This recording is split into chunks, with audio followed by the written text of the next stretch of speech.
আমি মনে হয় বুঝাতে পারছি না। আপনি আমাকে দেখেন, আমি আব্দুর রহমান, আজকে আমার গায়ে সাদা জুব্বা আছে, আমার হাতে ঘড়ি আছে, মাথায় টুপি দিয়ে পরিষ্কার চকচকে ঝকঝকে হয়ে আপনাদের সামনে বক্তব্য দেওয়ার জন্য এসেছি। বিশ্বাস করেন, আল্লাহর কসম করে বলছি, আপনি বিশ্বাস করেন, আল্লাহর কসম করে বলছি, কিয়ামতের দিন আমি আব্দুর রহমান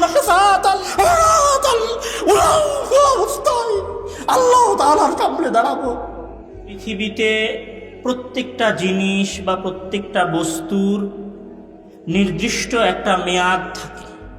যেমন ধরেন, আমি একটা গেঞ্জি কিনেছি, সেটা যত দামি গেঞ্জিই হোক না কেন, সেই গেঞ্জির নির্দিষ্ট একটা বয়স সীমা আছে। হয়তো আমি সর্বোচ্চ ওই গেঞ্জিটা 2 বছর পরতে পারি, আর একটু গরিব হলে 3 বছর পরতে পারি, আর একটু গরিব হলে ছিঁড়ে গেলেও 4 বছর পরতে পারি। তারপরে ওই গেঞ্জিটার মেয়াদ শেষ হয়ে যায় এবং ওই গেঞ্জিটা তখন আমাদের বাড়ির পাপোশে পরিণত হয়। এক সময় পাপোশে পরিণত হওয়ার কিছুদিন পরে সেটা পাপোশ থেকেও দূরে সরে যায় এবং সেটাকে ডাস্টবিনে নিক্ষেপ করা হয়। যেমন ধরেন, আপনি একটা দামি মোবাইল কিনেছেন, ওই মোবাইলটারও কিন্তু একটা মেয়াদ আছে। মোবাইলটা একটা মেয়াদ পর্যন্ত কাজ করে, মেয়াদ শেষ হয়ে যাওয়ার পরে ওই মোবাইলটা আপনার কাছে পুরনো ভাঙড়ি মোবাইল হিসেবে পরিণত হয়। ওই মোবাইল আর আপনার কোনো কাজে আসে না। আজ থেকে 10 বছর আগে যেই যানবাহন ছিল, এখন সেই যানবাহনগুলো পুরনো হয়ে গেছে, অকেজো হয়ে গেছে, কোথাও কোনো ডাস্টবিনে অথবা কোথাও কোনো ওয়ার্কশপে পড়ে আছে। আপনি পৃথিবীর যে জিনিসই দেখেন না কেন, আপনি সকল জিনিসের মাঝে দেখবেন যে ওই জিনিসের একটা মেয়াদ আছে। মেয়াদ শেষ হয়ে যাওয়ার পরে ওই জিনিসের কোনো মূল্য থাকে না। মেয়াদ শেষ হয়ে যাওয়ার পরে সেটাকে মেয়াদ উত্তীর্ণ বা মৃত জিনিস হিসেবে ঘোষণা করা হয়। পৃথিবীর এমন কোনো কিছু নাই যেটার মেয়াদ নাই। আপনি একটা গাছ লাগিয়েছেন, গাছটা 50 বছর, 60 বছর, 100 বছর বাঁচতে পারে, 150 বছরের মাথায় ওই গাছটাকে কেটে ফেলা হয়। একটা গাছ 300 বছরও বাঁচতে পারে, 500 বছরও বাঁচতে পারে, তারপরে সেই গাছটার মেয়াদ শেষ হয়ে যায়। পৃথিবীতে একদম পৃথিবীর সূচনা লগ্ন থেকে কোনো গাছ আছে, বিষয়টা এরকম না। তো পৃথিবীর নিয়ম হচ্ছে, এখানে যা আছে তার মেয়াদ একদিন শেষ হয়ে যায়। এই সকল কিছুর মেয়াদ শেষ হয়ে যাওয়াটা আমাকে আপনাকে আসলে কি বলে যায়? সকল কিছুর মেয়াদ শেষ হয়ে যাওয়াটা আমাকে আপনাকে এটা বলে যায় যে তুমি যেই রক্তে মাংসে গড়া মানুষ, তুমি যেই চামড়া এবং হাড্ডিতে গড়া মানুষ, তোমার এই মানুষ, এই নফস, এই শ্বাস প্রশ্বাসেরও একটা কি আছে? মেয়াদ আছে। আপনার গেঞ্জির মেয়াদ 2 বছর, আপনার মোবাইলের মেয়াদ 5 বছর, আপনার গাড়ির মেয়াদ 20 বছর, আর আপনার মেয়াদ সর্বোচ্চ 70 বছর, 80 বছর, 100 বছর, সর্বোচ্চ 150 বছর। আমার মনে হয় না যে আজকের এই মাহফিলে 150 বছরের কোনো মানুষ আছে। আমার এটাও মনে হয় না যে আজকের এই মাহফিলে 100 বছরের কোনো মানুষ আছে। আপনার হাতের ওই মোবাইল এবং আপনার গায়ের ওই গেঞ্জি এবং আপনার নিজের মাঝে আসলে কোনোই পার্থক্য নেই। শুধু পার্থক্য এতটুকু, আপনার গেঞ্জির মেয়াদ 2 বছর আর আপনার মেয়াদ 50, 60, 70 বছর। তার মধ্যে আপনার জীবনের 30%, কারো 50%, কারো 70% অতিবাহিত হয়ে গেছে, অল্প কিছু সময় বাকি আছে। আপনার মেয়াদ যদি 70 বছর হয়ে থাকে আর আপনার বয়স যদি 40 বছর হয়, তাহলে আর কয় বছর আছে? 30 বছর। আপনার মেয়াদ যদি 70 বছর হয় আর আপনার বয়স যদি 60 বছর হয়, কয় বছর আছে? 10 বছর। 60 বছর পার হতে কতদিন সময় লেগেছে? ভাই, চোখের পলকে পার হয়ে গেল। বুঝতে পারেনি মনে হয় কথাটা। 60 বছর পার হতে কতদিন সময় লেগেছে? 2 বন্ধুতে যখন কথা হয় তখন 60 বছরটা বোঝা যায়। 60 বছরটা কতদিন? 60 বছরটা হচ্ছে চোখের পলকেই তো পার হয়ে গেল। ওই তো সেই দিন স্কুলের মাঠে খেলছিলাম আমি আর তুই, ওই যে সেই দিন বিলে মাছ মেরে আসলাম আমি আর তুই, ওই যে সেই দিন ফুটবল খেলতে গেলাম ওই পাড়ায়, এই যে সেই দিন আর আজকের 60 বছর। 60 বছর এর মেয়াদ শুধুমাত্র সেই দিন, চোখের পলক। আমি মনে হয় বুঝাতে পারিনি কথা। আপনার 60 বছর আর আপনার 40 বছর আর আপনার 30 বছর, শুধু কতটুকু?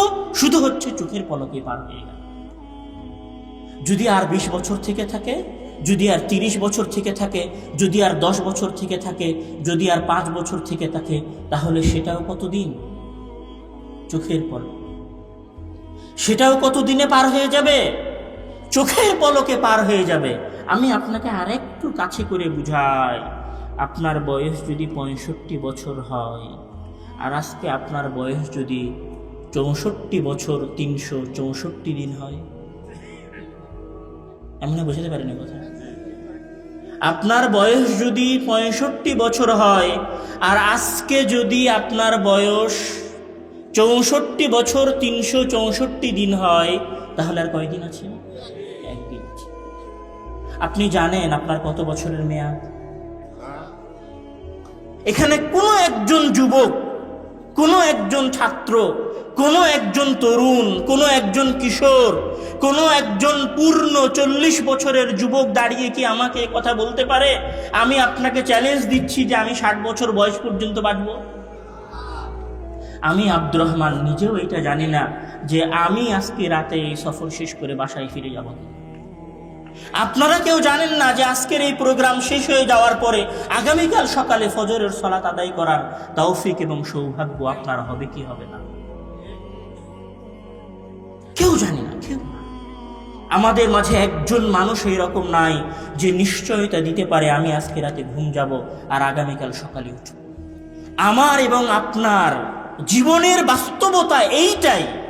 আমার এবং আপনার জীবনের বাস্তবতা এইটাই যে আমার এবং আপনার সামনে একদিন মালাকুল মউত হাজির হবে এবং আমাদের চক্ষুর শেষ সীমানায় বসবে এবং বলবে, ইয়া আইয়াতুহান নাফসুল মুতমাইন্নাহ উখরুজি। হে আল্লাহ তাআলার সন্তুষ্ট বান্দা, যার প্রতি আল্লাহ তাআলা সন্তুষ্ট হয়েছেন, তুমি বের হয়ে আসো। অথবা বলবেন, ইয়া আইয়াতুহান নাফসুল খাবিসা, হে খাবিস নিকৃষ্ট আত্মা, তুমি ওই দেহের ভিতর থেকে বের হয়ে আসো। এটাই আমার এবং আপনার জীবনের প্রকৃত বাস্তবতা। এবং যেই দিন ফেরেশতা এই কথা বলবে, ইয়া আইয়াতুহান নাফসুল খাবিসা, সেই দিন আপনার কাছে বিন্দু মাত্র সুযোগ থাকবে না কোনো কিছু করার। মহান আল্লাহ তাআলা বলছেন, আউযু বিল্লাহি মিনাশ শাইতানির রাজীম, বিসমিল্লাহির রহমানির রহিম, হাত্তা ইযা জাআ আহাদাহুমুল মাউতু ক্বালা রাব্বিরজিউন লাআল্লি আ'মালু সালিহান ফীমা তারাক। যখন তোমাদের কারো চোখের সীমানায় মালাকুল মউত এসে বসে এবং মালাকুল মউত বলে, ইয়া আইয়াতুহান নাফসুল খাবিসা, হে নিকৃষ্ট আত্মা, হে সালাত না আদায়কারী আত্মা, হে টাকলুর নিচে কাপড় পরিধানকারী আত্মা, হে মহান আল্লাহ তাআলার আদেশের সীমা লঙ্ঘনকারী আত্মা, হে সিয়াম না পালনকারী আত্মা, হে জিনাকারী আত্মা, হে ব্যভিচারী আত্মা, তুমি বের হয়ে আসো। তখন আপনি আপনার রবের কাছে বলতে থাকেন, মহান আল্লাহ তাআলা বলছেন, তখন আপনি আপনার প্রতিপালককে বলতে থাকেন, রব্বিরজিউন, রব্বিরজিউন, হে আল্লাহ তুমি আমাকে একটু মাত্র ফিরে যাওয়ার সুযোগ দান করো, লাআল্লি আ'মালু সালিহান, যেন আমি সৎ কাজ করতে পারি।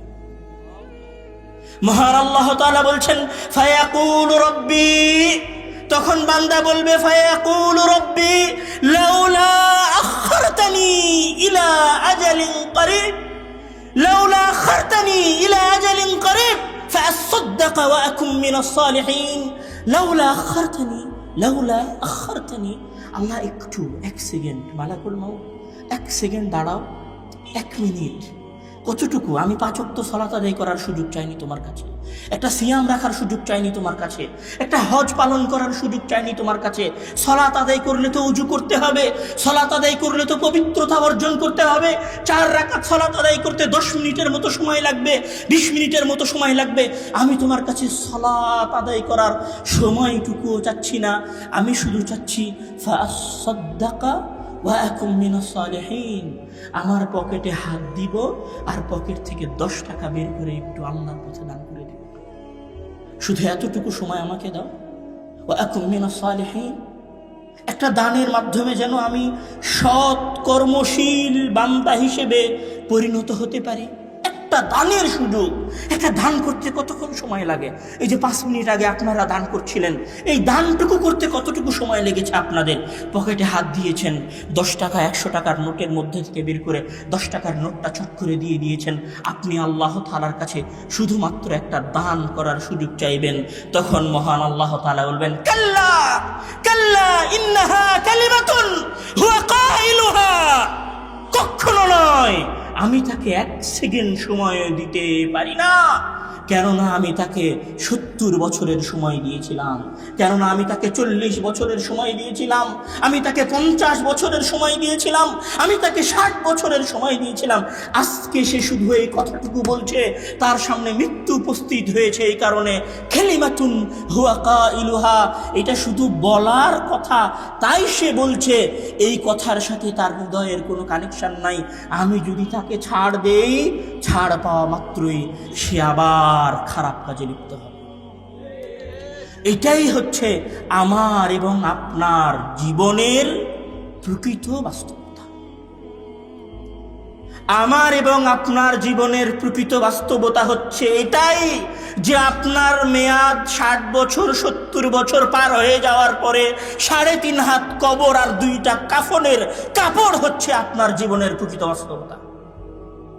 আপনি বিশ্বাস করুন আর নাই করুন, আপনি মানুন আর নাই মানুন, আপনার দাদা যদি কবরে গিয়ে থাকে, আপনার দাদার বাপ যদি কবরে গিয়ে থাকে, আপনার ভাই যদি কবরে গিয়ে থাকে, আপনার নানি যদি কবরে গিয়ে থাকে, আপনার নানা যদি কবরে গিয়ে থাকে, আপনার ফুফু যদি কবরে গিয়ে থাকে, আপনিও কবরে যাবেন। বিশ্বাস হয় না? কি নিয়ে যাবেন? আপনার শরীর, আপনার আমলনামা আর কাফনের 2টা কাপড়। কতটুকু অসহায় হবেন জানেন? আপনার খাটিয়ার উপরে রাখা চাদরটা আপনাকে কবরে নামানোর পরে মাটি দেওয়া শেষ হয়ে গেলে আপনার সন্তান খাটিয়ার উপর থেকে ওই চাদরটাও খুলে ভাঁজ করে বগলের তলে করে বাসায় চলে যাবে। আপনি বুঝতে পারেননি আপনার অসহায়ত্ব, আপনি বুঝতে পারেননি আপনার জীবনের শেষ ঠিকানা, আপনি বুঝতে পারেননি আপনার জীবনের প্রকৃত বাস্তবতা, প্রকৃত তিক্ত সত্য কথা। আমার এবং আপনার জীবনের প্রকৃত তিক্ত সত্য কথা হচ্ছে মৃত্যু। আমার এবং আপনার জীবনের প্রকৃত তিক্ত সত্য কথা হচ্ছে কবর।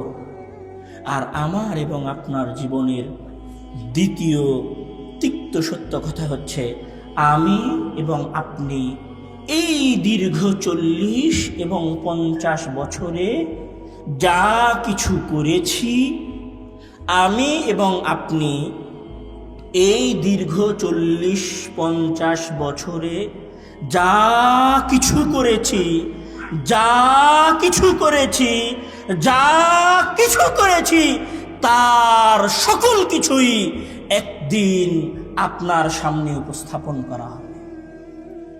আপনার জীবনের 2টা বাস্তবতা, এক যে আপনার জীবনের একটা মেয়াদ আছে, মৃত্যু আপনার দরবারে আসবে, আপনি কবরে যাবেন। আর আপনার জীবনের দ্বিতীয় বাস্তবতা হচ্ছে যে আপনি যা কিছু করেছেন জন্মের পর থেকে নিয়ে শুরু করে মৃত্যু পর্যন্ত সকল কিছুর প্রত্যেকটা সেকেন্ডের, প্রত্যেকটা মুহূর্তের, প্রত্যেকটা কাজের এবং প্রত্যেকটা কর্মের হিসাব এবং কর্মের বিস্তারিত বিবরণ আপনার কাছে একদিন কি করা হবে? পেশ করা হবে। মহান আল্লাহ তাআলা সেই দিনের সম্পর্কে বলছেন, ইয়া আইয়ুহান নাসুত্তাকু রাব্বাকুম আন্না যালযালাতাস সাআতি শাইউন আযীম ইয়াওমা তারাওনাহা তাযহালু কুল্লু মুরদিআতিন আম্মা আরদাআত ওয়া তাদাউ কুল্লু যাতি হামলিন হামলাহা ওয়া তারান নাসা সুকারা وما هم بسكارى ولكن عذاب الله شديد। মহান আল্লাহ তাআলা ওই ভয়ঙ্কর দিন সম্পর্কে বলছেন, যেই দিন আমার এবং আপনার সকলের সকল কাজের হিসাব পেশ করা হবে। মহান আল্লাহ তাআলা বলছেন সেই ভয়ঙ্কর দিন শুরু হবে জালজালাতুস সাআহ, জমিনকে ভূমিকম্প সৃষ্টি করার মাধ্যমে, জমিনে ভূমিকম্প সৃষ্টি করার মাধ্যমে এমন ভূমিকম্প সৃষ্টি হবে, এমন ভয়ঙ্কর পরিবেশ সৃষ্টি হবে যে তাযহালু কুল্লু মুরদিআতিন আম্মা আরদাআত, একজন গর্ভধারিণী মহিলা তার 9-10 মাস 10 দিন পেটে ধারণ করা যত্নের, ভালোবাসার, প্রাণের প্রিয় সন্তানকে জন্ম দিয়ে দিবে। তাজহাল, এমন ভাবে জন্ম দিয়ে দিবে যে সে নিজেও বুঝতে পারবে না তার সন্তান জন্মগ্রহণ করে ফেলেছে। তাহলে পরিবেশ কতটা ভয়ঙ্কর হবে, পরিবেশ কতটা ভয়ানক হবে, পরিবেশ কতটা ভয়ঙ্কর হবে যে একজন মানুষ তার সন্তানকে জন্ম দিয়ে দিবে, একজন মহিলা তার সন্তানকে জন্ম দিয়ে দিবে, কিন্তু সেই মহিলা বুঝতে পারবে না যে সে তার সন্তানকে জন্ম দিয়েছে। সেই দিন এত ভয়ঙ্কর হবে যে মহান আল্লাহ তাআলা এই যে সূর্য সৃষ্টি করেছেন, এই যে চন্দ্র সৃষ্টি করেছেন, এই যে আসমান সৃষ্টি করেছেন, পাহাড় সৃষ্টি করেছেন, এই সকল কিছুকে মহান আল্লাহ তাআলা শুধুমাত্র সৃষ্টি করে রেখেছেন কিয়ামতের ভয়ঙ্কর পরিবেশ দেখানোর জন্য। কিভাবে? মহান আল্লাহ তাআলা বলছেন, ইদাস সামাউ শাক্কাত, এটি হচ্ছে এমন একটা দিন যেই দিন তোমাদের মাথার উপরের এই আসমান, যে আসমানে তোমরা রকেট নিয়েও যেতে পারো না, যে আসমানে তোমরা হাইপারসনিক বিমান নিয়েও যেতে পারো না, যেই আসমানে তোমরা তোমাদের সবচেয়ে দ্রুত গতির রকেট নিয়েও যেতে পারো না, ইদান শাক্কাত, যেই দিন ওই দিন আসবে সেই দিন আমি এই আসমানকে দ্বিখণ্ডিত করে দিব। ওয়াইদাশ শামসু কুব্বিরাত, যেই সূর্যের তাপের কাছে তোমরা গলে একত্রিত হয়ে যাচ্ছ, যেই সূর্যের তাপের কাছে টিকতে পারবে এইরকম কোন যন্ত্র তোমরা তৈরি করতে পারোনি। ইদাশ শামসু কুব্বিরাত, আমি সেই দিন ওই সূর্যকে আলোহীন করে মুড়ে দিব। ওয়া ইদাল কাওয়াকিবু ইনতাসারাত, আর আমি তোমরা যে তারকা দেখছো, যে চন্দ্র দেখছো, যে আরো গ্রহ নক্ষত্র দেখছো, এই গ্রহ নক্ষত্রগুলোকে আমি ছিন্ন বিচ্ছিন্ন করে দিব। আর ওই যে তোমরা হিমালয় পর্বত দেখছো, ইয়াসআলুনাকা আনিল জিবাল, তারা তোমাদেরকে হিমালয় পর্বত সম্পর্কে জিজ্ঞাসা করে, আপনি বলে দিন ফাকুল ইয়ানসিফুহা রাব্বি নাসফা।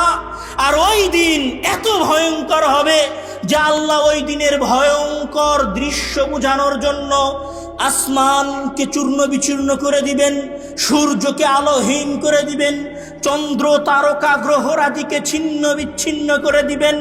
ইয়ানসিফুহা রাব্বি নাসফা, এবং পাহাড়গুলোকে আর একটা পাহাড়ের সাথে এত জোরে ধাক্কা দিবেন, ফায়াদারুহা কাআন সাফসাফা ওয়া তাকুনুল জিবালু কালইহনিল মানফুশ, আর পাহাড়গুলো ধুলিত পশমের নাই উড়তে থাকবে। লা তারা ফিহা ইওয়াজান ওয়ালা আমতা, এমন ভাবে পাহাড়গুলোকে বাড়ি দিয়ে ধুলায় ধূসরিত করে সমান করে দিবে যে তোমরা কেউ এই জমিনের কোথাও উঁচু নিচু কোনো কিছু দেখতে পাবে না। আসমান চৌচির্ণ হয়ে যাবে, সূর্য আলোহীন হয়ে যাবে, তারকাগুলো ছিন্ন বিচ্ছিন্ন হয়ে যাবে, পাহাড়গুলো ধুলায় ধূসরিত হয়ে মাটিতে মিলিয়ে যাবে। যখন এই রকম পরিবেশ চলবে তখন আমরা কি করব?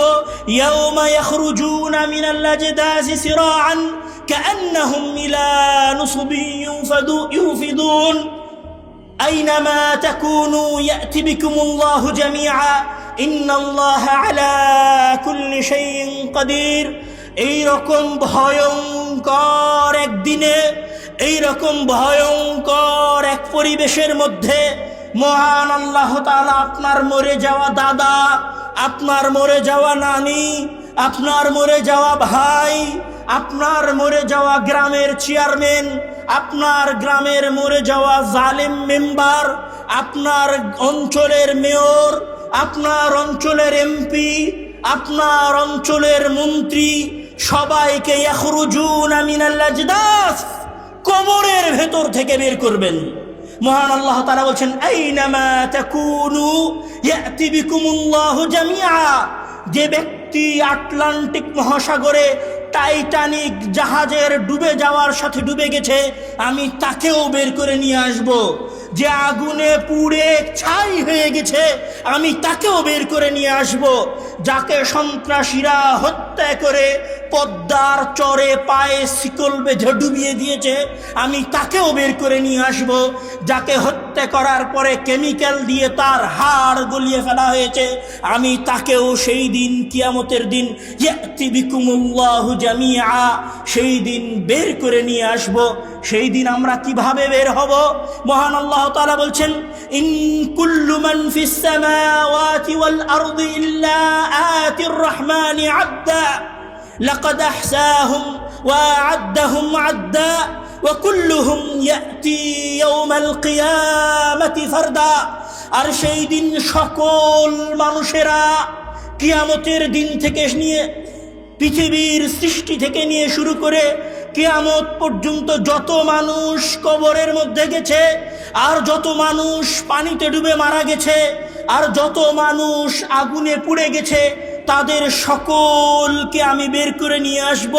তারা মহান আল্লাহ তাআলার কাছে আসবে আবদান, দাস হয়ে, গোলাম হয়ে, চাকর হয়ে। আপনি বিশ্বাস করেন আর নাই করেন, ওই ভয়ঙ্কর দিনে আমি আব্দুর রহমান, আমার ওখানে লেখা আছে যে প্রধান অতিথি Abdur Razzak bin Yusuf, chairman Islamic Research Foundation, প্রতিষ্ঠাতা আল জামিয়া সালাফিয়া।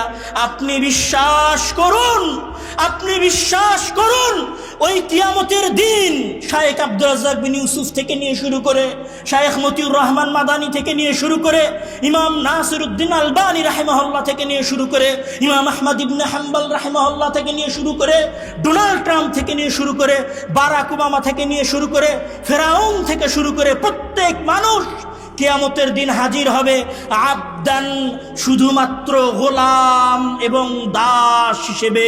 কারো আলাদা কোনো পরিচয় থাকবে না। সেই দিন কারো নামের আগে প্রধান উপদেষ্টা থাকবে না, সেই দিন কারো নামের আগে শায়েখ থাকবে না, সেই দিন কারো নামের শেষে আব্দুর রহমান বিন আব্দুর রাজ্জাক থাকবে না। সেই দিন সকলের পরিচয় হবে দাস। লাকাদ আহসাহুম ওয়া আ'আদ্দাহুম আ'দ্দা। আর আমি তাদের সকলকে একটা একটা করে গুনবো। ওয়া কুল্লুহুম আতিহি ইয়াওমাল কিয়ামাতি ফারদা। আর কিয়ামতের দিন সকল মানুষ একা একা আসবে। কেউ বলবে না যে এটা আমার আওয়ামী লীগের ভাই, কেউ বলবে না এটা আমার ছাত্র দলের ভাই, কেউ বলবে না এটা আমার শিবিরের ভাই, কেউ বলবে না এটা আমার আহলে হাদিস যুব সংঘের ভাই, কেউ বলবে না এটা জমিয়তে আহলে হাদিসের ভাই। সবাই সেই দিন মহান আল্লাহ তাআলার কাছে আসবে গোলাম হয়ে এবং দাস হয়ে। রাসূল সাল্লাল্লাহু আলাইহি ওয়াসাল্লাম বলছেন, ইয়াহশুরুন নাসু ইয়াউমাল কিয়ামাতি হুফাতান উরাতান গরলা। এত নিকৃষ্ট দাস হবে, এত ছোট দাস হবে, এত হীনমন্য দাস হবে যে সেই দিন আব্দুর রহমানের গায়েও কোনো পোশাক থাকবে না, একদম উলঙ্গ। হুফাতান উরাতান। আজকে পায়ে মোজা আছে, সেই দিন পায়ে মোজা থাকবে না। আজকে জুতা আছে, সেই দিন জুতা থাকবে না। খালি পায়ে, খালি শরীরে, উলঙ্গ অবস্থায় মহান আল্লাহ তাআলার সামনে মানুষ উপস্থিত হবে। এই রকম একটা ভয়ঙ্কর অবস্থা চলবে। মানুষ বুঝতে পারবে যে আজকে আমার বিচারের দিন। কিভাবে বুঝতে পারবে? মানুষ দেখবে যে তার ভাই, ইয়াউমা ইয়াফিরুল মারউ মিন আখিহি ওয়া উম্মিহি ওয়া আবি। মানুষ দেখবে যে তার ভাই তাকে ছেড়ে পালিয়ে যাচ্ছে, তার বোন তাকে ছেড়ে পালিয়ে যাচ্ছে, তার মা তাকে দেখে পালিয়ে যাচ্ছে, তার বাবা তাকে দেখে পালিয়ে যাচ্ছে। এই রকম একটা পরিবেশ দেখার পরে মানুষ বুঝতে পারবে কবরের ভেতর থেকে উঠার পরে যে আমি তো আজকে কিয়ামতের দিন উপস্থিত হয়েছি। সেই দিন মানুষ দেখবে যে তার সূর্যটা ধ্বংস করার পরে মহান আল্লাহ তাআলা তাকে আবার সৃষ্টি করেছেন। সূর্যটা মাত্র 1 মিল দূরত্বে আছে, আর ওই সূর্যের তাপে শরীর থেকে ঘাম বেয়ে যত দূর পাপ তত দূর পর্যন্ত শরীরের ঘাম। যদি পাপ হয় টাকনু পর্যন্ত, তাহলে টাকনু পর্যন্ত ঘামে ডুবে থাকবে। যদি পাপ হয় হাঁটু পর্যন্ত, তাহলে হাঁটু পর্যন্ত ঘামের মধ্যে ডুবে থাকবে। মানুষ বুঝতে পারছে, মানুষ বুঝতে পারছে এইবার যে আমি যে একটা মেয়ের সাথে ফোনে কথা বলেছিলাম ওইটার হিসাবও আজকে হবে। মানুষ বুঝতে পারবে যে আমি নেতা হয়ে যে 1 টাকা আত্মসাৎ করেছিলাম সেই 1 টাকার হিসাবও আজকে হবে। মানুষ বুঝতে পারবে যে আমার যত পাওয়ার ছিল, যত লকব ছিল, যত ক্ষমতা ছিল সব আজকে শেষ হয়ে গেছে। আজকে আমার পরিচয় শুধুমাত্র একজন দাস আল্লাহ তাআলার, যে তার সামনে এসেছে গোলাম হয়ে, যে তার সামনে এসেছে দাস হয়ে, উলঙ্গ অবস্থায়। বিশ্বাস করেন, উলঙ্গ অবস্থায়। আমি মনে হয় অনুধাবন করাতে পারছি না। উলঙ্গ অবস্থায় মহান আল্লাহ তাআলার কাছে উপস্থিত হবেন। এইরকম ভয়ঙ্কর পরিবেশ চলতে থাকবে। আর সেই দিনের বয়স হবে তা'রুজুল মালাইকাতু ওয়ার রূহু ইলাইহি ফি ইয়াউমিন কানা মিকদারুহু ৫০,০০০ সানাহ। আর এই দিনের মেয়াদ হবে ৫০,০০০ বছরের সমান। এই ৫০,০০০ বছর আপনি দিক বিদিক ছুটে বেড়াবেন, কিছু বুঝতে পারবেন না। মাথায় টেনশন আছে যে আমার হিসাব হবে। উলঙ্গ অবস্থায় আছেন, আপনার ভাই, আপনার বোন, আপনার দল, আপনার নেতা, আপনার চাচা, আপনার চাচি, আপনার বাপ, আপনার বোন, আপনার খালা, আপনার খালু, আপনার মামা, আপনার মামি, আপনি সবাইকে চিনতে পারবেন, কিন্তু কেউ সেই দিন আপনার পাশে দাঁড়াবে না। আপনি যখন এইরকম পরিবেশ দেখবেন তখন দুশ্চিন্তা অনেক বেশি হয়ে গেছে। তখন এবার মানুষেরা নিজেরা আলোচনা করবে যে চলো কারো কাছে যাই শাফাত করার জন্য। তখন মানুষেরা আলোচনা করবে এবং বলবে যে চলো সবার আগে আদম আলাইহিস সালামের কাছে যাই। তখন মানুষ আদম আলাইহিস সালামের কাছে আসবে। কেন আসবে? কেননা ৫০,০০০ বছর হয়ে গেছে, মানুষ দিকবিদিক হয়ে ঘুরে বেড়াচ্ছে। ওই যে আমল করেছে, এই যে দুনিয়ায় কাজ করছেন, এই যে 1 সেকেন্ড বসে আছেন, এই 1 সেকেন্ডের এখন হিসাব শুরু হয়নি। হিসাব হতে হবে। হিসাব না হওয়া পর্যন্ত তো মাথা কাজ করছে না, হিসাব না হওয়া পর্যন্ত টেনশন কাজ করছে, হিসাব না হওয়া পর্যন্ত বিচলিত হয়ে ঘুরে বেড়াচ্ছে। তাহলে কি করতে হবে? হিসাব শুরু করাতে হবে। তো হিসাব শুরু করানোর জন্য কার কাছে যেতে হবে? সবার আগে যাবে মানুষ আদম আলাইহিস সালামের কাছে। আদম আলাইহিস সালামের কাছে গিয়ে বলবে ফায়াকুলুনা আনতা আবুল বাশার খালাকাকাল্লাহু বিয়াদিহি ওয়া নাফাখা ফীকা মির রূহিহি। হে আদম, আনতা আবুল বাশার, আপনি আমাদের লক্ষ লক্ষ মানুষের পিতা। খালাকাকাল্লাহু বিয়াদিহি, আল্লাহ তাআলা তো আপনাকে নিজের 2 হাতে সৃষ্টি করেছেন। ওয়া নাফাখা ফীকা মির রূহিহি, আর আপনার দেহে জান ফুঁকে দিয়েছেন। ইশফা লানা।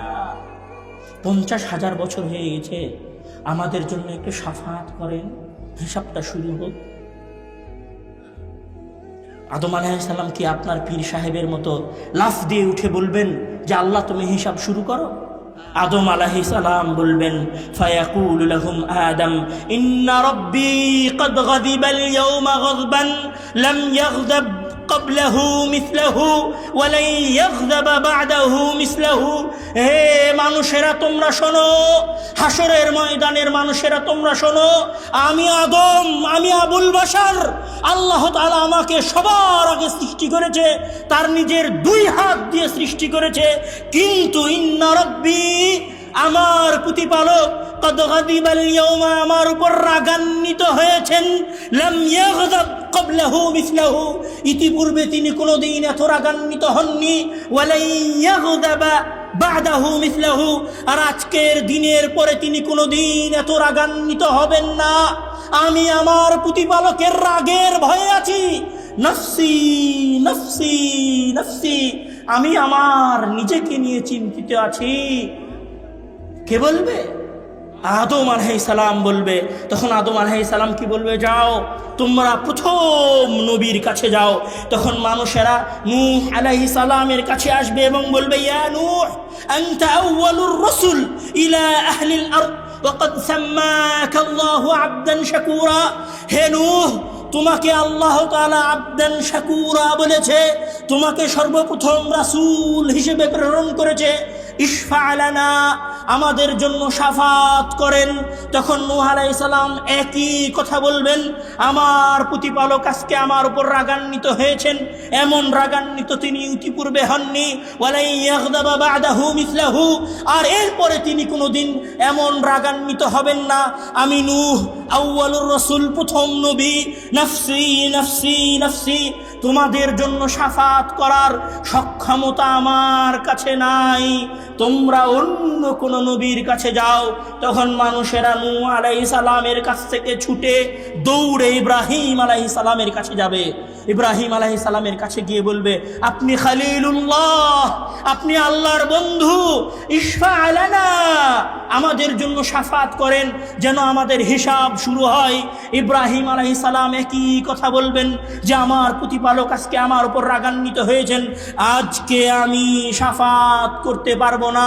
মানুষজন ওখান থেকে বের হয়ে মূসা আলাইহিস সালামের কাছে দৌড় দিবে। মূসা আলাইহিস সালামের কাছে গিয়ে বলবে, আনতা কালিমুল্লাহ, আল্লাহ তাআলা আপনার সাথে কথা বলেছেন, আপনি আমাদের জন্য একটু আল্লাহর কাছে শাফাত করেন না, একটু শাফাত করেন। মূসা আলাইহিস সালাম বলবে, নফসি নফসি, আমি আমার নিজেকে নিয়ে ব্যস্ততা আছি। মানুষ তখন যাবে ঈসা আলাইহিস সালামের কাছে। ঈসা আলাইহিস সালামের কাছে গিয়ে বলবে, আনতা রূহুল্লাহ, আপনি হচ্ছেন রূহুল্লাহ, আল্লাহ নিজে আপনার নফসের জন্য ফুৎকার দিয়েছিলেন মারিয়াম আলাইহিস সালামের গর্ভে। আপনি তো ঈসা মাসীহুল্লাহ, আপনি ঈসা মাসীহুল্লাহ, আপনি আমাদের জন্য একটু শাফাত করেন। সেই দিন ঈসা আলাইহিস সালামও শাফাত করবে না, বলবেন নফসি নফসি, আমি আমার নিজেকে নিয়ে ব্যস্ত আছি, আমি আমার নিজেকে নিয়ে চিন্তিত আছি। সেই দিন এত ভয়ঙ্কর হবে, এত ভয়ঙ্কর হবে যে আদম আলাইহিস সালাম আবুল বাশার শাফাত করবেন না, নূহ আউয়ালুর রাসূল শাফাত করবেন না, ইব্রাহিম খলিলুল্লাহ শাফাত করবেন না, মূসা কালিমুল্লাহ শাফাত করবেন না, ঈসা মাসীহুল্লাহ শাফাত করবেন না। কেউ সেই দিন শাফাত করার সক্ষমতা রাখবে না। নবীদের যদি এত ভয়ঙ্কর অবস্থা হয়, নবীদের যদি এত চিন্তাজনক অবস্থা হয়, নবীরা যদি নফসি নফসি করে চিৎকার করতে থাকেন, আমি আব্দুর রহমান, আমি আব্দুর রহিম, আমি আব্দুল কুদ্দুস, আমি দাড়ি চাচ্ছি, টাকনোর নিচে প্যান্ট পরি, 5 ওয়াক্ত নামাজ পড়িনি, কতদিন সালাত আদায় করিনি, কতদিন সিয়াম পালন করিনি, কতদিন কত নারীর পরকীয় সম্পর্কে জড়িত হয়েছি, কতদিন কত অন্যায় করেছি, কতদিন কত অবিচার করেছি। সেই দিন আমার আপনার অবস্থা কি? আমি মনে হয় বুঝাতে পারিনি কথা, আমি মনে হয় বুঝাতে পারছি না। আপনি আমাকে দেখেন, আমি আব্দুর রহমান, আজকে আমার গায়ে সাদা জুব্বা আছে, আমার হাতে ঘড়ি আছে, মাথায় টুপি দিয়ে পরিষ্কার চকচকে ঝকঝকে হয়ে আপনাদের সামনে বক্তব্য দেওয়ার জন্য এসেছি।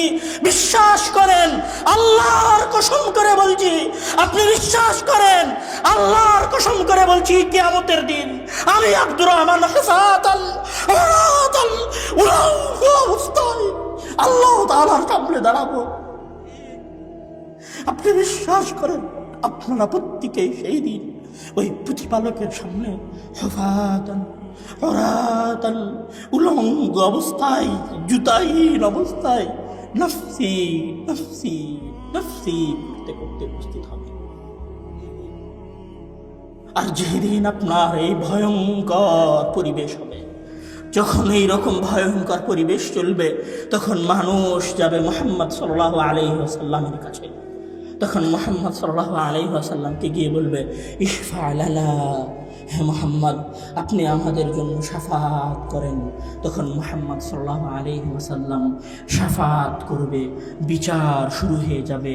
ওয়াজা রাব্বুকা ওয়াল মালাকু সাফফান সাফফা, আর আল্লাহ তাআলা এবং ফেরেশতারা দলে দলে আসবে, আসমান থেকে নেমে আসবে। ওয়াজা রাব্বুক, আপনার প্রতিপালক আসবে। ওয়াল মালাকু সাফফান সাফফা, এবং ফেরেশতারা দলে দলে আসবে।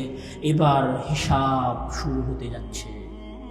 মহান আল্লাহ তাআলা এসেছেন, ফেরেশতারা উপস্থিত হয়েছেন। 50,000 বছর পরে হিসাব শুরু হচ্ছে। মানুষ নিজের অসহায়ত্ব বুঝতে পেরেছে, মানুষ নিজের দুর্বলতা বুঝতে পেরেছে, এখনো অসহায়ত্ব শেষ হয়ে যায়নি। এবার আল্লাহ তাআলা বলবেন, এবার আল্লাহ তাআলা কি বলবেন? আল ইয়াউমা নাখতিমু আলা আফওয়াহিহিম ওয়া নুকাল্লিমুনা আইদিয়াহুম ওয়া তাশহাদু আরজুলুহুম বিমা কানু ইয়াকসিবুন। আল ইয়াউমা নাখতিমু আলা আফওয়াহিহিম ওয়া তুকাল্লিমুনা আইদিয়াহুম ওয়া তাশহাদু আরজুলুহুম বিমা কানু ইয়াকসিবুন। আল-ইয়াওমা নাখতিমু আলা আফওয়াহিহিম। আমি আব্দুর রহমান আজকে কথা বলছি না, আপনি আপনার পাশের জনের সাথে কথা বলছিলেন না, এই পাশে দাঁড়িয়ে এই মানুষগুলো কথা বলছিল না, এই মানুষগুলো কথা বলছে আর মনে করছে আমি মনে হয় এই দুনিয়ার সবচেয়ে শক্তিশালী মানুষ। ওই পাশে থাকা, ওই বাজারে থাকা, ওই দোকানে থাকা মানুষগুলো মনে করছে আজকে আমরা 12টা পর্যন্ত আড্ডা দিচ্ছি, মানে আমার জীবনের কোনো শেষ নাই, আমি মনে হয় সবচেয়ে শক্তিশালী। ওই মানুষেরাও কিয়ামতের দিন মহান আল্লাহ তাআলার সামনে উপস্থিত হবে, আর মহান আল্লাহ তাআলা বলবেন আল ইয়াউম নাখতিমু আলা আফওয়াহিহিম, আজকে আমরা তোমাদের মুখ সেলাই করে দিব, তোমাদের কারো মুখ দিয়ে কোনো কথা বের হবে না। ওয়া তুকাল্লিমুনা আইদিয়াহুম ওয়া তুকাল্লিমুনা আইদিহিম, সেই দিন তোমাদের হাত কথা বলবে। ওয়া তাশহাদু আরজুলুহুম, এবং তোমাদের পা তোমাদের বিরুদ্ধে সাক্ষ্য দিবে। তখন আপনি বলবেন ওয়া ক্বালু লিজুলুদিহিম লিমা শাহিদতুম আলাইনা ক্বালু আনতাকানাল্লাহুল্লাযী أنطق كل شيء وهو خلقكم أول مرة وإليه ترجعون। আপনি আশ্চর্য হয়ে যাবেন, যেই হাত আপনি ডাব সাবান দিয়ে ধুয়ে পরিষ্কার করে রেখেছেন, যেই হাতকে ঠান্ডা থেকে বাঁচানোর জন্য পকেটের মধ্যে ঢুকিয়ে রেখেছেন, যেই হাতকে ঠান্ডা থেকে বাঁচানোর জন্য গরম পানি দিয়ে ওযু করেছেন, যেই হাতকে বাঁচানোর জন্য আপনি ফজরের সালাতে আসেননি, যেই পা দিয়ে আপনি হেঁটে প্রেমিকার সাথে দেখা করতে গিয়েছিলেন, যেই পা দিয়ে হেঁটে আপনি আপনার মুসলিম ভাইকে মারতে গিয়েছিলেন, যেই পা দিয়ে হেঁটে আপনি আপনার দলের আন্দোলন করে বেরিয়েছেন, যেই পা দিয়ে হেঁটে আপনি মিছিলে অংশগ্রহণ করেছেন, যেই হাত দিয়ে আপনি আপনার মুসলিম ভাইকে তরবারি দিয়ে কুপিয়েছেন, যেই হাত দিয়ে আপনি আপনার ভাইকে বৈঠা দিয়ে মেরেছেন, যেই হাত দিয়ে লাঠি ব্যবহার করে আপনি আপনার অপর দলের ভাইকে মেরেছেন, ওই কিয়ামতের দিন আপনার হাত, আপনার পা, আপনার চামড়া আপনার বিরুদ্ধে সাক্ষ্য দিবে। তখন আপনি আশ্চর্য হয়ে বলবেন ওয়া ক্বালু লিজুলুদিহিম লিমা শাহিদতুম আলাইনা, তোমরা কেন আজকে আমাদের বিরুদ্ধে সাক্ষ্য দিচ্ছ? আমি তো তোমাকে ঠান্ডা থেকে বাঁচিয়ে রেখেছিলাম, আমি তো তোমাকে ডাব সাবান দিয়ে ধুয়ে পরিষ্কার করেছিলাম, আমি তো তোমাকে পন্স লোশন মাখিয়ে রেখেছিলাম, আমি তো ফর্সা দেখার জন্য ফেয়ার অ্যান্ড লাভলি মেখে প্রেমিকার সাথে দেখা করতে গেছিলাম, তুমি আজকে কেন আমার বিরুদ্ধে সাক্ষ্য দিচ্ছ? ক্বালু আনতাকানাল্লাহ, আজকে আল্লাহ তাআলা আমাদেরকে কথা বলার সক্ষমতা দিয়েছেন, তাই আজকে তোমাদের বিরুদ্ধে সাক্ষ্য দিচ্ছি। তখন আপনার হাত আপনার বিরুদ্ধে সাক্ষ্য দিবে, আপনার পা আপনার বিরুদ্ধে সাক্ষ্য দিবে। এই রকম ভয়ঙ্কর পরিবেশে আল্লাহ তাআলা বলবেন লিমানিল মুলকুল ইয়াউম লিল্লাহিল ওয়াহিদিল কাহার। ও হে বান্দারা, বলো আজকে রাজত্ব কার, আজকে ক্ষমতা কার, আজকে দাম্ভিকতা কার, আজকে গর্ব কার, আজকে অহংকার কার? এ কথা বলে মহান আল্লাহ তাআলা বলবেন লিমানিল মুলকুল ইয়াউম লিল্লাহিল ওয়াহিদিল কাহার। আজকে রাজত্ব শুধুমাত্র আল্লাহ তাআলার জন্য। মুখ বন্ধ করে হাত, চামড়া এবং পায়ের সাক্ষীর মাধ্যমে বিচার শুরু হবে। বিচার শুরু হওয়ার পরে ফামান ইয়ামাল মিসকালা যাররাতিন খায়রান ইয়ারাহ ওয়া মান ইয়ামাল মিসকালা যাররাতিন শাররান ইয়ারাহ। বিন্দু মাত্র ভালো কাজও দেখতে পাবে, বিন্দু মাত্র খারাপ কাজও দেখতে পাবে। শোরুমে গেছেন, শোরুমে জুতা কেনার পরে কম্পিউটারে আপনার জুতার দাম দেখায় 2000.99 এরকম করে লেখা রিসিট বের হয়। রসিদ দেখেননি? রসিদ, ওই রকম কিয়ামতের দিন ফামান ইয়ামাল মিসকালা যাররাতিন খায়রান ইয়ারা ওয়া মান ইয়ামাল মিসকালা যাররাতিন শাররান ইয়ারা। রশিদ বের হবে আপনার ভালো কাজের, রশিদ বের হবে আপনার খারাপ কাজের, পূর্ণ বিবরণী দেখা যাবে। কবে, কার সাথে, কোথায়, কি কথা বলেছেন, কত সেকেন্ড সময় কোথায় ব্যয় করেছেন, কাকে মেরেছেন, কয়দিন সালাত আদায় করেছেন, কয়বার আস্তাগফিরুল্লাহ পড়েছেন, কয় ওয়াক্ত সালাত আদায় করেছেন, কয়বার সিয়াম পালন করেছেন, কয়বার মানুষকে ধোঁকা দিয়েছেন, কয়বার মিথ্যা কথা বলেছেন, কয়বার সত্য কথা বলেছেন, কয়বার দাড়ি চেঁচেছেন, কয়বার টাকনুর নিচে কাপড় পরিধান করেছেন, কয়বার মানুষের সাথে ব্যবসায় ওজনে কম দিয়েছেন। সব হিসাব আপনার সামনে স্পষ্ট হয়ে আপনার সামনে চলে আসবে। সব হিসাব আপনি দেখতে পাবেন। ফাআম্মা মান উতিয়া কিতাবাহু বিয়ামিনিহি, আমল নামা আর হিসাব যদি ডান হাতে আসে আপনি সফল, আর আমল নামার হিসাব যদি বাম হাতে আসে তাহলে আপনি বৃথা, ব্যর্থ। তখন মহান আল্লাহ তাআলা আপনাকে বলবেন খুদুহু ফাগুল্লুহু সুম্মাল জাহিমা সাল্লুহু, একে ধরো, একে পাকড়াও করো জিঞ্জির দিয়ে, একে বাঁধো। সুম্মাল জাহিমা সাল্লুহু, ওই পাপী আব্দুর রহমানকে, ওই পাপী আব্দুল কুদ্দুসকে, ওই আব্দুল জব্বারকে ধরো, এদেরকে আর ধরে ধরে জাহান্নামে নিক্ষেপ করো। যাদের আমলনামা বাম হাতে আসবে তাদেরকে মহান আল্লাহ তাআলা জাহান্নামে নিক্ষেপ করবেন, আর যাদের আমলনামা ডান হাতে আসবে মহান আল্লাহ তাআলা তাদেরকে জান্নাতে দিবেন। এইটা হচ্ছে আমার এবং আপনার জীবনের সকল কাজের প্রকৃত বাস্তবতা। জীবনের বাস্তবতা হচ্ছে মৃত্যু, আর কর্মের বাস্তবতা হচ্ছে হয় জান্নাত না হয় জাহান্নাম। কর্মের বাস্তবতা হচ্ছে হয় জান্নাত না হয় জাহান্নাম। হে যুবক ভাইয়েরা, যারা আজকে এখানে আছেন, আপনাদের সকলের উদ্দেশ্যে উদাত্ত আহ্বান, যৌবনকে দেখে কিয়ামত আর মৃত্যুকে ভুলে যেন না। যৌবনকে দেখে কিয়ামত আর মৃত্যুর কথা ভুলে যেন না। চোখের পলকে বয়স 26 হয়েছে, চোখের পলকে নিজেকে কবরের মধ্যে আবিষ্কার করবেন, আর চোখের পলকে নিজেকে কিয়ামতের মাঠে আবিষ্কার করবেন। সর্বশেষ একটা আয়াত তেলাওয়াত করে আমি শেষ করব। লাইসা লাহা মিন দুনিল্লাহি কাশিফা আফামিন হাদাল হাদীসি তা'জাবুন ওয়া তাদহাকুন ওয়া লা তাবকুন ওয়া আনতুম সামিদুন ফাসজুদু লিল্লাহি ওয়া'বুদু। হে জালসায় উপস্থিত মানুষেরা, আফামিন হাদাল হাদীসি তা'জাবুন, আজকের আলোচনা শুনে কি তোমরা আশ্চর্য হচ্ছ? ওয়া তাদহাকুনা ওয়া লা তাবকুন, তোমরা হাসাহাসি করছো কিন্তু কান্না করছো না। তোমরা মৃত্যুকে ভয় পাচ্ছ না, তোমরা কিয়ামতকে ভয় পাচ্ছ না। শুনে রাখো, তোমাদের উদ্দেশ্যে আমি আল্লাহ নসিহত করছি, ফাসজুদু লিল্লাহ, ক্ষমা প্রার্থনা করে আল্লাহর উদ্দেশ্যে সেজদা দাও। ওয়া'বুদু, পরবর্তী জীবন তার ইবাদত করে কাটাও। যদি সেজদা আর ইবাদত না থাকে তাহলে ঠিকানা কবর হয়ে সরাসরি জাহান্নামে যাবে। মহান আল্লাহ তাআলা আমাদের সকলকে কবরের আযাব থেকে এবং কবরের ভয়াবহতা থেকে এবং পরকালীন জীবনের ভয়াবহতা থেকে, জাহান্নাম থেকে মহান আল্লাহ তাআলা আমাদেরকে রক্ষা করুক। মহান আল্লাহ তাআলা যেন কিয়ামতের দিন আমাদের আমলনামা আমাদের কোন হাতে দেয়? ডান হাতে আমলনামা আমরা চাই না? আমরা ডান হাতে আমলনামা চাই না? কি মনে হয় আমরা মারা যাব না? আমরা মারা যাব না? আমাদের দাদারা মারা যায়নি? আমাদের নানারা মারা যায়নি? এমন কেউ কি আছি যে বলতে পারি আগামীকাল সকালের সূর্য উদয় আমি দেখতে পাবো? যদি এ কথা না বলতে পারি তাহলে বাসায় ফিরে যাওয়ার আগে মসজিদে গিয়ে 2 রাকাত সালাত আদায় করে আল্লাহ তাআলার কাছে ক্ষমা প্রার্থনা করে নেবেন, আর পরবর্তী জীবন অন্তত 5 ওয়াক্ত সালাত আদায় করে কাটাবেন।